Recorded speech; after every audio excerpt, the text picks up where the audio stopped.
Bonjour, bonjour.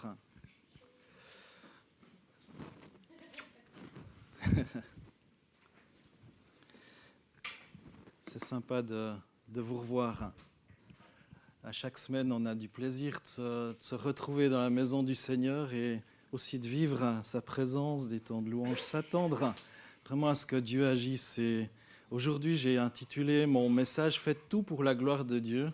Et ce soir, ça sera un petit peu dans la suite, même grandement dans la suite. Donc, ce sera tout pour la gloire de Dieu. Alors, voilà, c'est pas très original comme titre peut-être, mais tellement important. Faites tout pour la gloire de Dieu. Voilà, l'apôtre Paul, de par son exemple nous invite à de nombreuses reprises à agir pour la gloire de Dieu. Pour la gloire de Dieu. Et je me pose souvent la question, est-ce que, je fais tout pour la gloire de Dieu. Par exemple, dans sa lettre aux Corinthiens au chapitre 10, il va dire que chacun de vous, au lieu de songer seulement à lui-même, recherche aussi les intérêts des autres. Vous allez me dire, mais c'est pas la gloire de Dieu. Ben oui, en recherchant le bien des autres, je fais aussi la gloire de Dieu parce que c'est un des commandements, d'aimer son prochain comme soi-même.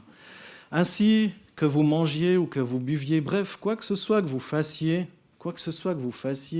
faites tout pour la gloire de Dieu. Mais que rien dans votre comportement ne soit une occasion de chute, ni pour les Juifs, ni pour les païens, ni pour les membres de l'Église de Dieu. Agissez comme moi qui m'efforce en toutes choses de m'adapter à tous. Je ne considère pas ce qui me serait avantageux, mais je recherche le bien du plus grand nombre pour leur salut.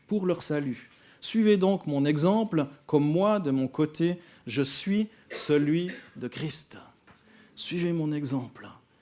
Faites tout dans le but du salut du plus grand nombre. On est souvent très attaché à notre liberté individuelle de dire, de faire, d'agir, comme on veut, quand on veut, où on veut. Et là, l'apôtre Paul nous invite à faire différemment, à penser, à agir, à aimer différemment. Quoi que ce soit que vous fassiez, c'est ce qu'on a lu au verset 31, faites tout pour la gloire de Dieu. Et après, Paul dit, voilà, faites selon aussi mon exemple. Et je crois qu'en tant que frère et sœur, en tant que croyant, en tant que personne qui se réclame de Jésus-Christ, on a un exemple à transmettre. On a vraiment un exemple à transmettre. La vie chrétienne, ce n'est pas un sprint d'une journée, mais le marathon aussi de toute une vie. Avec le temps, il peut y avoir la routine qui peut s'installer et on oublie pourquoi on court. On oublie pourquoi on est dans cette course. La routine, en fait, c'est terrible. On peut même venir au culte par routine, on peut chanter, on s'asseye, on chante par routine parce que ça fait partie du temps de culte et finalement, le cœur n'y est plus. Mais je crois qu'il faut se rendre compte qu'on sert un Dieu jaloux. Lui seul est digne de recevoir la gloire, l'honneur et la louange. Et il a besoin et il veut aussi tout notre cœur. Il veut toute notre attention, tout notre amour.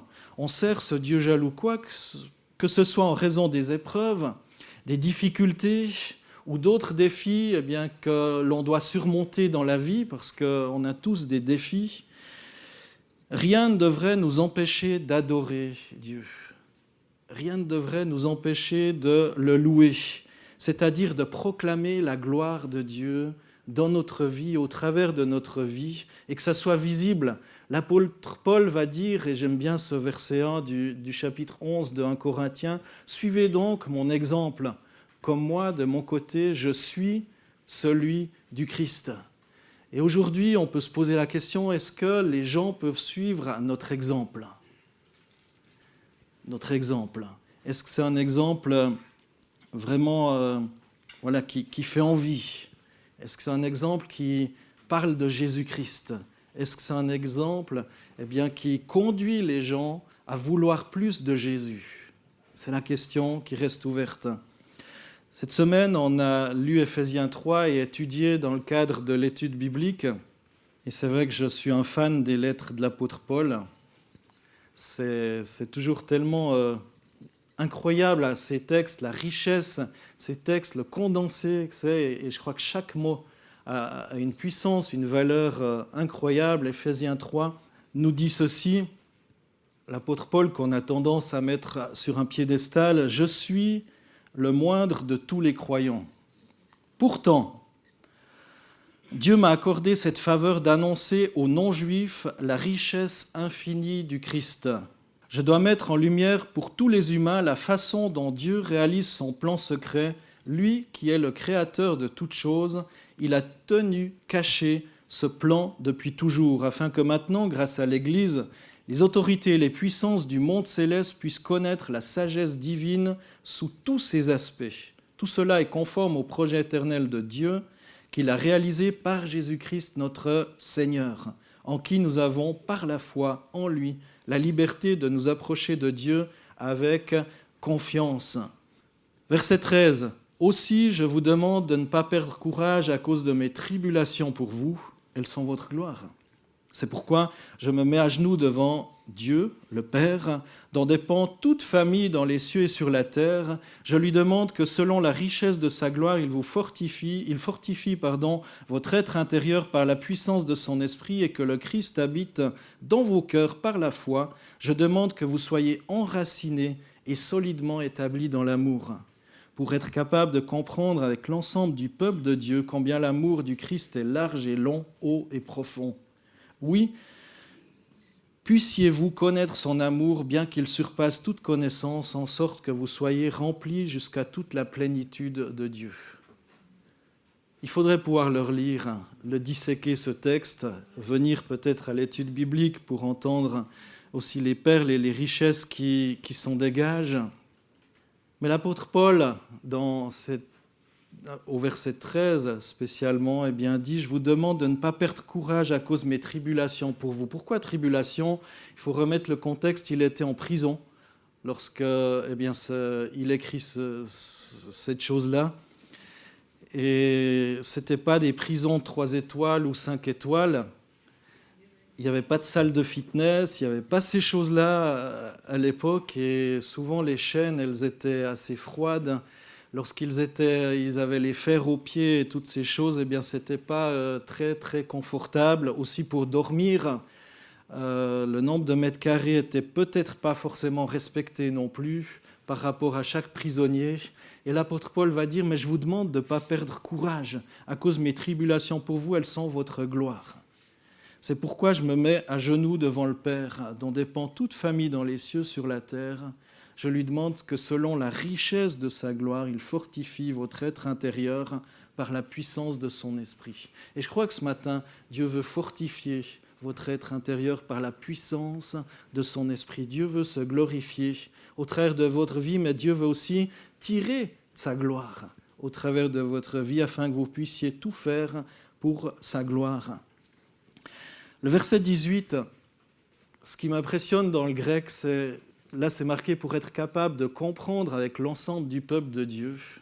Et si on traduisait littéralement, c'est pour être capable d'être impressionné, d'être bluffé par l'amour de Dieu, pour être capable d'être impressionné avec l'ensemble du peuple de Dieu, combien l'amour de Christ est grand, est fort, est énorme.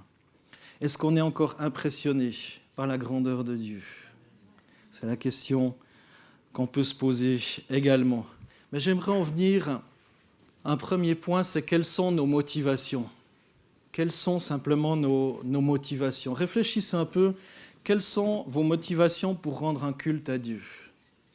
Voilà, est-ce que c'est parce qu'on est sur un planning et puis on s'est engagé à venir, donc c'est bien, on respecte cet engagement et on vient et on accomplit ça et on vient parce que c'est ce dimanche-là que l'on sert et qu'on est là. Quelles sont nos motivations pour venir, pour servir ? Par rapport aussi à votre emploi du temps, c'est quoi vos motivations pour gérer votre emploi du temps ? C'est quoi vos motivations pour gérer vos engagements aussi ? De toutes sortes, dans la vie de tous les jours, mais aussi dans le cadre de l'Église. Quelles sont vos motivations aussi pour gérer vos finances ? Faites tout pour la gloire de Dieu. Quelles sont vos motivations ? Quelles sont vos motivations par rapport à votre famille ? votre famille naturelle, la famille dans laquelle vous êtes né, d'où vous venez, mais aussi et surtout, je dirais, dans votre nouvelle famille en tant qu'enfant de Dieu. On a chanté « Je suis enfant de Dieu », ce chant juste magnifique. Votre famille spirituelle, votre motivation. Quelles sont vos motivations? Est-ce que c'est parce que tout fonctionne? Ou bien au contraire, tout fonctionne de travers? Quelles sont nos motivations? L'apôtre Paul, là encore, et cet exemple, je vous demande de ne pas perdre courage à cause de mes tribulations pour vous. Elles sont votre gloire. L'apôtre Paul ne regardait pas à ce que tout baigne, tout fonctionne dans son sens et que toutes ses prières même soient exaucées parce que, on sait combien de tribulations il a dû subir, qu'il a fait naufrage, qu'il a été fouetté, qu'il a été lapidé et plein d'autres choses. Le but de Dieu dans notre vie, c'est d'être conduit dans sa présence, justement afin qu'on puisse glorifier Dieu, afin qu'on puisse faire tout pour la gloire de Dieu. Et je crois que si on n'a pas vraiment compris l'importance d'être dans sa présence, on va faire les choses machinalement, on va faire les choses parce qu'on doit, on va faire les choses parce que on a quand même envie de se bouger un petit peu, et puis il faut le faire. Et puis on sait que si on ne le fait pas, il y aura peut-être des trous. Donc on a vraiment cet esprit de service, mais est-ce qu'on peut se rendre compte que Dieu veut qu'on ait une motivation encore un peu plus forte, qu'on fasse les choses parce que c'est lui, parce que c'est Dieu, parce que Dieu est notre Père, par amour en fait. Aimer Dieu de tout son cœur, toute son âme, toute sa pensée, toute sa force, je crois, nous pousse à agir pour le Seigneur. Il y a eu cet exemple du tabernacle lors de notre semaine de jeûne et prière que j'avais laissé, qui a été reprise aussi par le pasteur Zanzon et qui est prise en ce moment à l'école du dimanche avec les enfants et qui est prise maintenant aussi avec vous. L'exemple du tabernacle dans le désert, où il y a ces parties aussi que peut-être vous connaissez, avec le parvis, tout ce qui est autour de cette petite tente de la rencontre, qu'on appelle la tente de la rencontre qui est là, mais il y a le parvis où tout le peuple pouvait se rendre dans le parvis, avec deux éléments particuliers, deux éléments principaux qu'on voit. Il y a l'autel des holocaustes avec le petit feu qui brûle là, où ils sacrifiaient les animaux. Et il y a aussi la cuve d'airain, qui est là aussi pour la purification. Il y a comme le feu et l'eau qui est là pour purifier les personnes qui veulent s'approcher de Dieu, et notamment les sacrificateurs. Et je crois qu'on peut le symboliser aujourd'hui par Jésus-Christ, qui a donné sa vie pour vous et moi, qui est cet holocauste suprême, et on est purifié par le feu, par l'eau aussi, au travers de Jésus-Christ et du baptême notamment, parce qu'on s'identifie à sa mort et à sa résurrection. Et je crois que plusieurs personnes en se rendent compte combien on est gracié, combien c'est juste incroyable d'être au bénéfice de son amour, et on est conscient vraiment de l'amour de Jésus-Christ et on est sauvé, simplement. Et c'est juste merveilleux. Il y a un deuxième élément qu'on trouve dans cet endroit. Bon, là, on voit un peu plus l'autel des holocaustes et la cuve d'airain. Cette purification, il faut savoir, pour entrer dans la tente de la rencontre, si uniquement les sacrificateurs pouvaient y entrer, dans la tente de la rencontre, là, tout le peuple ne pouvait pas y entrer. S'ils ne s'étaient pas lavé les pieds et les mains, ils mouraient. Le jugement de Dieu. On ne pouvait pas aller plus loin dans la présence de Dieu si on n'avait pas pris la peine de se sanctifier, de se mettre à part. À l'intérieur, vous avez le privilège d'entrer dans la tente de la rencontre ce matin. À l'intérieur, il y a ce chandelier qui est là et qui brûle perpétuellement, symbole aussi du Saint-Esprit qui est là, et je crois qu'on a besoin d'être guidé, d'être éclairé par l'Esprit de Dieu. Il y a aussi les pains de proposition et l'autel des parfums, qui est l'autel des parfums juste avant le rideau qui fermait le lieu très saint. Et on voit ces choses-là dans ce lieu saint, le lieu où on est guidé par le Saint-Esprit, le lieu où on peut prendre encore plus conscience la présence et de la sainteté de Dieu? Est-ce qu'on prend conscience que Dieu est 3 fois saint? Que Dieu est juste incroyablement saint et que ce n'est pas juste notre pote, notre copain, comme ça, où on s'approche de lui avec légèreté. Non, il est 3 fois saint. Et c'est la seconde étape, là, il y avait les sacrificateurs qui pouvaient y aller. Et il y a cette troisième étape qui est le lieu 3 fois saint, le lieu très saint, où il y a vraiment la présence du Père. Il y a Jésus qui te permet d'être purifié, d'entrer et d'être guidé par le Saint-Esprit. Tu es guidé par le Saint-Esprit, mais le but aussi d'être guidé par le Saint-Esprit, c'est d'être conduit dans la présence du Père, d'être conduit dans l'amour du Père.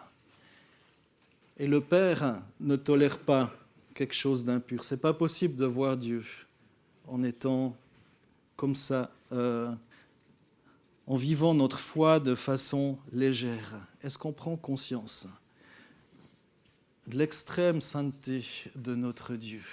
Et Dieu ne veut pas juste qu'on soit sauvé. Dieu ne veut pas juste qu'on ait des belles prophéties. On voit dans les Corinthiens combien l'apôtre Paul remonte les bretelles des Corinthiens pour leur dire aussi tout le mal bien qu'ils pratiquent. Et pourtant, ils pratiquaient des ministères, ils avaient des prophéties, ils avaient différentes choses. Mais l'apôtre Paul les remet à l'ordre parce qu'il y a vraiment du péché dans cette église de Corinthe. Et pourtant, il y avait la manifestation du Saint-Esprit qui était là.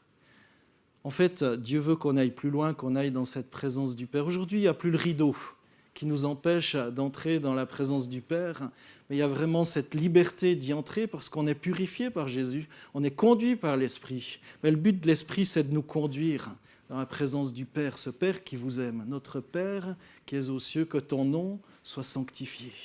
Connaissez la prière. Que ton nom soit mis à part. Et ce matin, est-ce que vous avez vraiment un Père dans les cieux? Est-ce que vous avez un papa? Est-ce que vous avez vraiment quelqu'un que vous pouvez vous réfugier dans ses bras d'amour? Ce papa, mon papa, mon papa. Pour prendre le contre-pied d'une église qui, durant de multiples années, décennies, a présenté Dieu de manière froide, austère, impassible, certains se sont jetés dans l'autre extrême et même ont montré le Seigneur comme étant leur pote.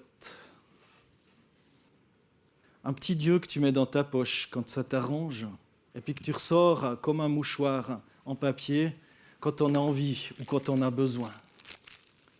Mais ce n'est pas ça, Dieu. Dieu reste Dieu. Cette notion est vraiment absente dans la Bible. Abraham, Moïse, Jérémie, Pierre, Jean ou encore l'apôtre Paul n'ont jamais eu, dans leur dialogue avec Dieu et bien d'autres, cette approche façon copinage. Il n'y a jamais eu du copinage avec Dieu. Dieu est Dieu et il mérite notre crainte, notre respect, notre amour, toute notre attention, toute notre déférence. Une vision de légèreté extrêmement néfaste, voire dangereuse avec le temps parce qu'elle ôte le respect dû à Dieu. Et finalement, ce n'est pas Dieu qui remplit mon cœur, c'est moi qui me sers de Dieu à ma guise. Et si tout à coup, on a l'impression que Dieu n'agit pas dans le sens qu'on a prié, on est blessé, on est froissé. Si quelqu'un peut-être nous a fait du tort, ou nous a mal parlé, ou nous a mal salué, on va être offensé.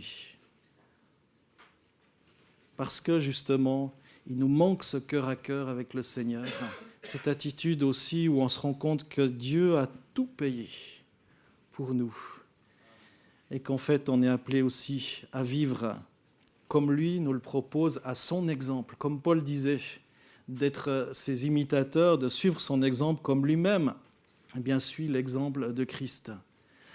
Dans la Bible, c'est dit la crainte de Dieu est le commencement de la sagesse. Au Proverbe 1, verset 7, le thème de l'année, le verset qui est sur vos mementos ou qu'on a déjà débattu à différentes reprises, nous dit « La crainte de l'Éternel est une source de vie, cela permet d'éviter les pièges de la mort ». C'est Proverbe 14, verset 27. La crainte de l'Éternel, c'est cette conscience que Dieu est très saint et qu'on a besoin de se préparer comme Peut-être les sacrificateurs le faisaient. Il y avait ce passage vraiment à l'autel des holocaustes. Aujourd'hui, Christ a tout accompli, mais on a besoin de se placer sous la protection de Jésus. On a besoin de se purifier au travers de Jésus aussi et de lui remettre nos péchés, nos attitudes, nos incohérences, nos inconséquences, nos faux pas. On a besoin. On a besoin de se laisser conduire par l'Esprit dans le but de bénéficier de l'amour de Dieu et de ne pas faire les choses machinalement, mais justement par amour pour le Seigneur. Aime Dieu de tout ton cœur, de toute ton âme, de toute ta pensée, de toute ta force. Et aime ton prochain comme toi-même. Autrement, on va simplement accomplir des règles. Fais ceci, fais pas ça. Et finalement, on va lutter encore et toujours contre des choses qui nous gouvernent, qui nous envahissent, parce qu'il nous manque peut-être cette étape d'entrer dans la présence du Père. Cette étape d'amour, cette étape peut-être du Fils prodigue qui est revenu vers son Père et qui a accueilli les bras grands ouverts. Que ce soit dans le livre de l'Exode, décrivant le peuple se préparant à entrer en communion avec Dieu, ou dans l'Épître aux Hébreux, quand il est écrit la manière dont on doit venir vers Dieu, on peut voir le sérieux qui est demandé. Dans Hébreux 10, verset 22, c'est dans le Nouveau Testament cette fois, Hébreux 10, verset 22, c'est plus de l'Ancien Testament, et je crois que ça appuie ce que j'essaye de dire pour l'instant dans cette partie de message. Pour examiner nos motivations, approchons-nous donc de Dieu avec un cœur sincère et une entière confiance, le cœur purifié de tout ce qui donne mauvaise conscience et le corps lavé d'une eau pure. Hébreux 10, verset 22. Combien de personnes ont la conscience qui les accuse? Combien de personnes souffrent à cause de leur mauvaise conscience? Mais aujourd'hui, la bonne nouvelle, c'est que tu peux être purifié de cette mauvaise conscience. Quoi que ce soit que tu aies fait, pour autant que tu décides de changer, pour autant que tu te laisses conduire par le Saint-Esprit, aussi dans la présence du Père, après avoir remis ce qui gâche ta vie, ce qui souille cette communion et ce qui t'empêche d'avoir la conscience purifiée. Approchons-nous donc de Dieu avec un cœur sincère. Pas juste pour en tirer un bénéfice quelconque, mais avec un cœur sincère. Si vous vous approchez de votre papa, je ne sais pas si votre papa était bon ou pas bon, si c'était juste pour en tirer un bénéfice, pour qu'il vous donne le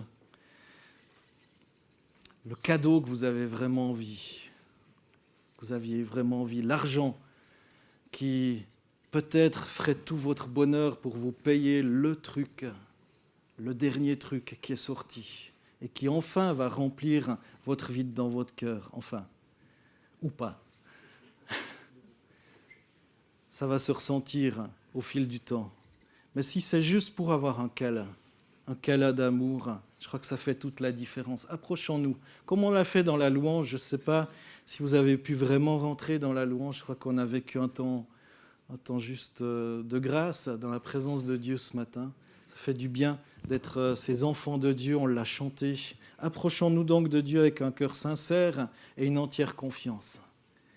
Le cœur purifié de tout ce qui donne mauvaise conscience et le corps lavé d'une eau pure. C'est le sacrifice de Jésus, c'est la cuve des reins aussi. Être conscient qu'on a changé en quelque sorte par le baptême et on a changé de propriétaire. L'Ancien au Nouveau Testament, les différentes manières de s'approcher de Dieu sont toutes décrites avec un profond respect. Et il serait incorrect d'approcher le Seigneur avec légèreté. Alors on est appelé à approcher le Seigneur vraiment en étant conscient de qui il est. Réalisez la grâce, le privilège qu'il vous offre en vous donnant l'accès dans ce lieu très saint. Faites tout pour la gloire de Dieu.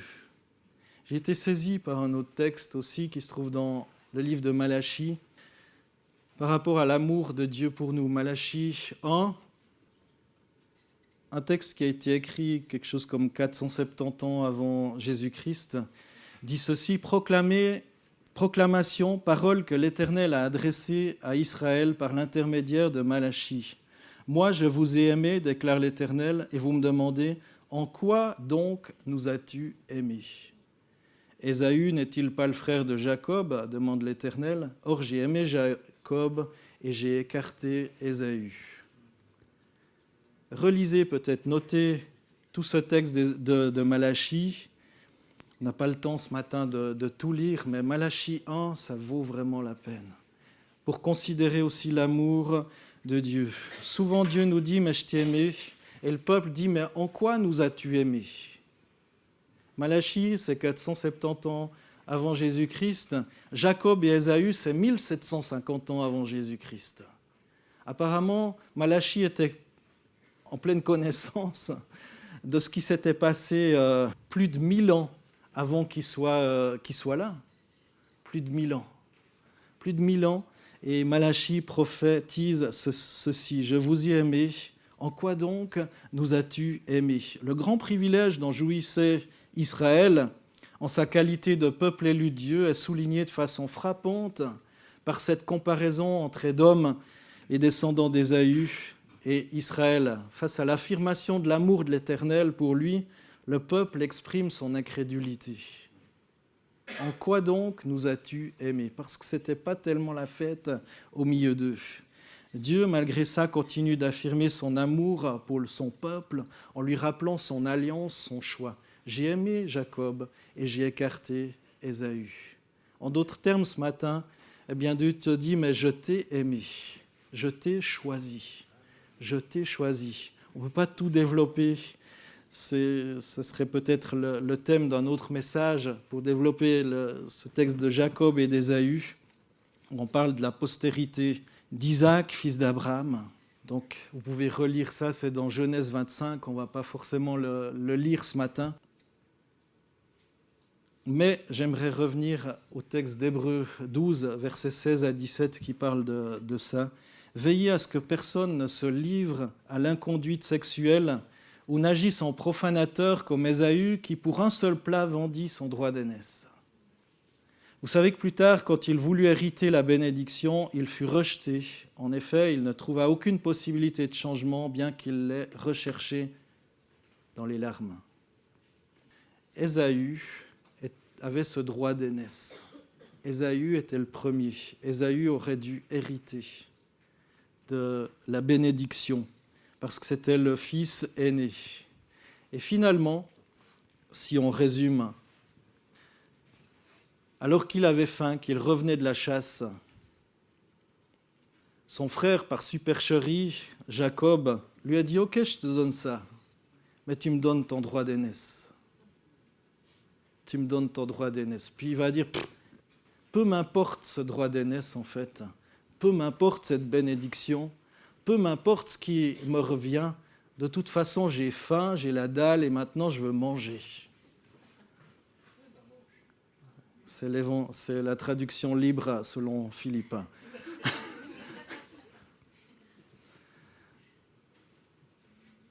Et il a rejeté. Il a rejeté la bénédiction qui devait, en théorie et en pratique, lui revenir. Dieu l'avait prophétisé aussi en disant « Le plus grand sera assujetti au plus petit », parce que Dieu connaît toutes choses d'avance. Mais ce matin, vous faites partie du plan de Dieu. Vous faites partie du choix de Dieu. Vous êtes enfants de Dieu. On est le peuple que Dieu s'est choisi. On est ses fils et ses filles destinés à hériter. Et ce matin, je crois que Dieu nous dit, mais ne rejette pas pour un privilège quelconque de l'instant où tu vas peut-être t'éclater un moment, ne rejette pas ton identité de fils et de fille. Fais pas comme Ésaü. Fais pas comme Ésaü. Veillez à ce que personne ne se livre à l'inconduite sexuelle ou n'agisse en profanateur comme Ésaü qui, pour un seul plat, vendit son droit d'aînesse. Vous savez que plus tard, quand il voulut hériter la bénédiction, là, tout à coup, ils se retrouvent devant leur père Vous faites partie du choix de Dieu. Alors ne rejetez pas cette élection comme Ésaü.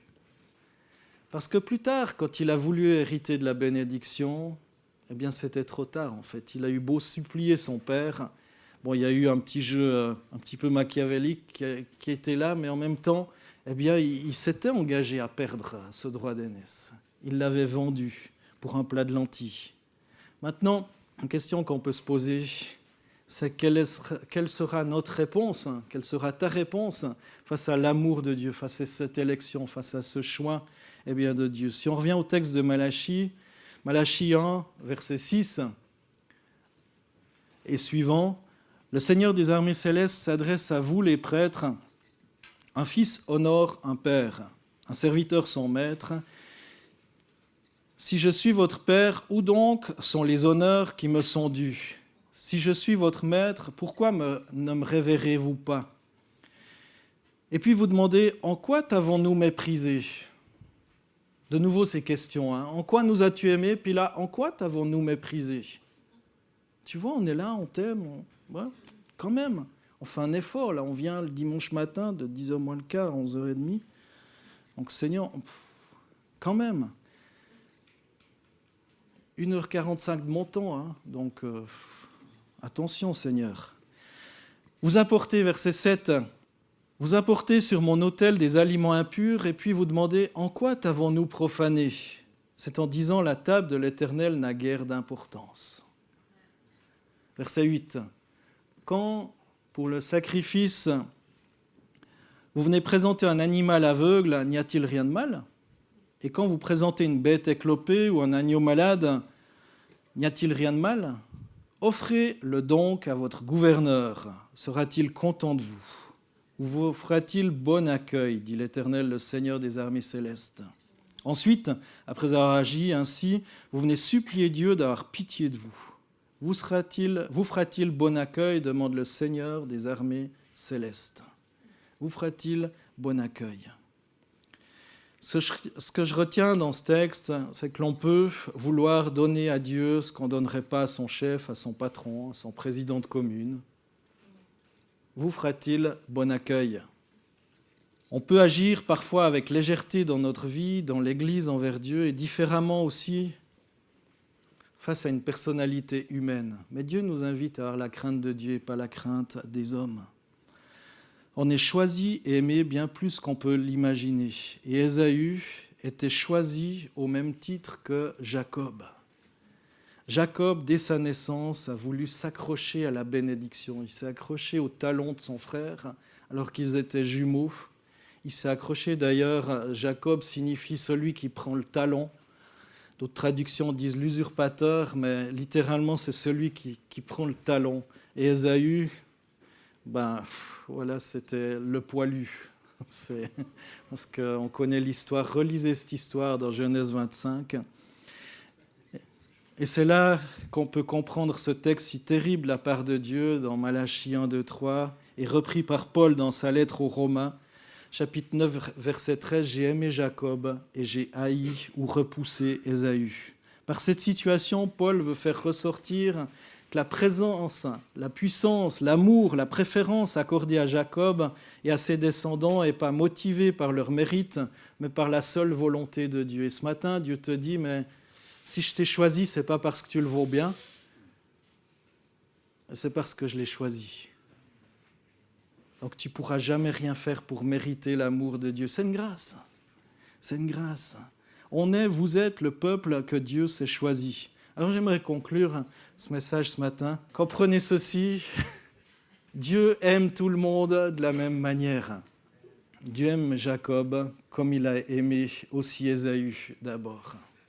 Mais en fait, Ésaü s'est écarté du plan de Dieu. Il a usé de cette légèreté. Dans 1 Samuel 2, verset 30, 1 Samuel 2, 30, « Car j'honorerai celui qui m'honore, mais ceux qui me méprisent seront méprisés. » Jacob, Ésaü aussi, et peut-être nous aussi, j'honorerai celui qui m'honore et je mépriserai celui qui me méprise. Jacob n'était pas parfait, mais il était considéré parce que Jacob honorait Dieu.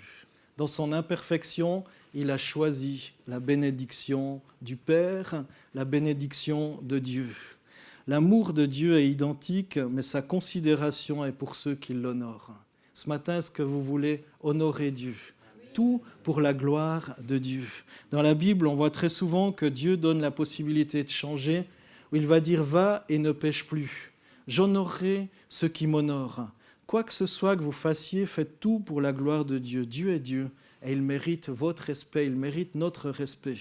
Alors, en finalité, quelles sont vos motivations pour être là ce matin, pour servir Dieu, par rapport à votre argent, par rapport à la dîme, par rapport à la façon de contribuer au royaume de Dieu? Quelle est notre motivation?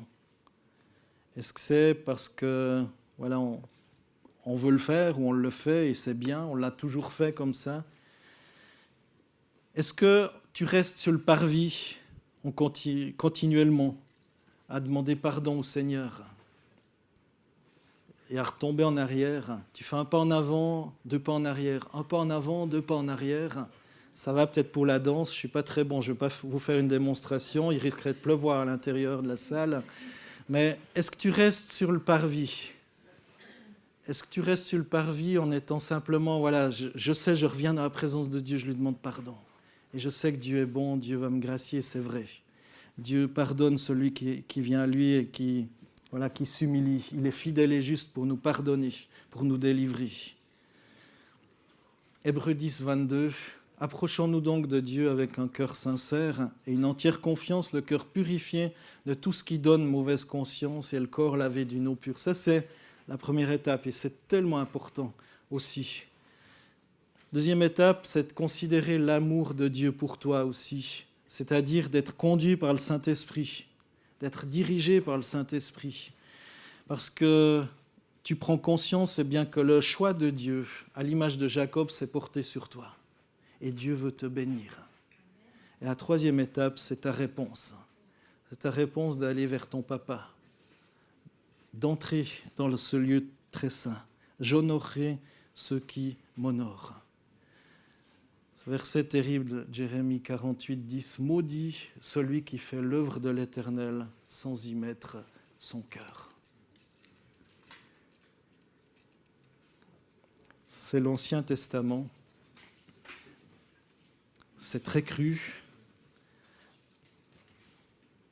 Mais en même temps, je crois que c'est un avertissement pour nous aussi, d'y mettre tout notre cœur. Faire l'œuvre du Seigneur en y mettant tout son cœur, c'est tellement important. D'entrer dans la présence de papa. C'est un peu Ésaü qui a méprisé cette filiation, ce droit d'aînesse. J'honorerai celui qui m'honore. J'honorerai celui qui m'honore. Ce matin, tu peux choisir d'honorer Dieu. Non pas seulement de rester sur le parvis. C'est important d'aller vers le parvis et de trouver la grâce, d'être purifié de cette mauvaise conscience, d'être lavé. Cette eau pure, c'est important. Mais va plus loin. Va plus loin. Va plus loin. Considère l'amour de Dieu pour toi. Laisse-toi guider par le Saint-Esprit. Il n'y a que le Saint-Esprit qui témoigne à notre esprit qu'on est enfant de Dieu. Et finalement, réponds. Réponds en allant. Il n'y a que toi qui peux aller vers le Père. Et finalement, décider de tout faire pour la gloire de Dieu. Amen. Est-ce que ce n'est pas un beau programme ? C'est un beau programme, je crois, qui nous est laissé. Ce soir, je poursuivrai avec un petit peu plus de David. Vous verrez, ça vaut la peine. Si vous avez à cœur de venir, ça vaut la peine. Je crois que vous ne serez pas déçus. De toute façon, on louera aussi le Seigneur et d'autres personnes se rajouteront à nous. Et on a envie simplement de tout faire pour la gloire de Dieu. Amen.